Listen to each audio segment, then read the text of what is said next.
I think people are capable of understanding very complicated things, but not if they're not invited to understand them.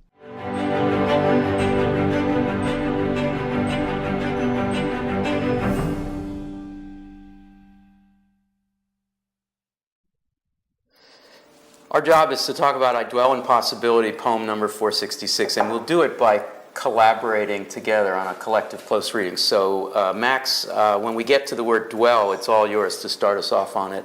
Molly, possibility, good luck with that one. I like to just start with the most basic question of what's your immediate reaction? Did you like it? Did you dislike it? And then push from there?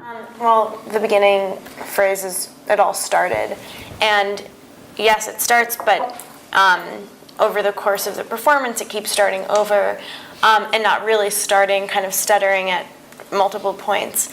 For me, close reading is about finding everything other than the author's intention, quote unquote. Really? Yeah, I think that's actually part of it. I think that the close reading actually helps to explode the notion that we need to discover that the author is communicating, some sort of secret thing that we need to kind of uncover. But rather, we can do, as Erica said, we can see the way that language is functioning in a sort of broader context, in a social way, political ways. It helps us to kind of deal with lots of the baggage. I just wanted to say thank you specifically for the lesson on Stein. Stein had always been sort of this figure for me that I wanted to be able to relate to, but it was very hard. So I think that really helped me approach her and finally have access to her. This. When I say this, it's one of those indicative words. It's vague because if I don't point, if I don't use the indicative, the specific indicative, this could be general. This.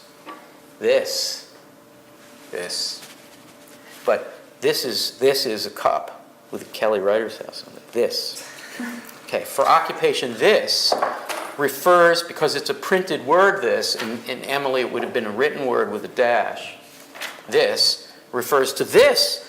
This what, though? This poem? Keep going. But also like the action of writing the poem. The action of writing the poem. This. What are you doing, Al? I'm doing this. I just wrote the word this. This. What are you doing? I'm writing. I'm actually making myself. I'm creating a subject. I'm creating a self. I'm doing this. I'm figuring out who I am. I'm figuring out what my relationship to the world is. I'm figuring out what writing means to me. Susan Howe reread Emily Dickinson in the 1970s and 1980s and asked, who polices questions of grammar? So who polices questions of what is poetry and what isn't? There's always an edge of definition. On most days, for the sake of new excitements, I'd rather meet you at the edge so we can work out what we each think, than rather do that than meet you only in the center, where we will certainly agree that what is there is a poem.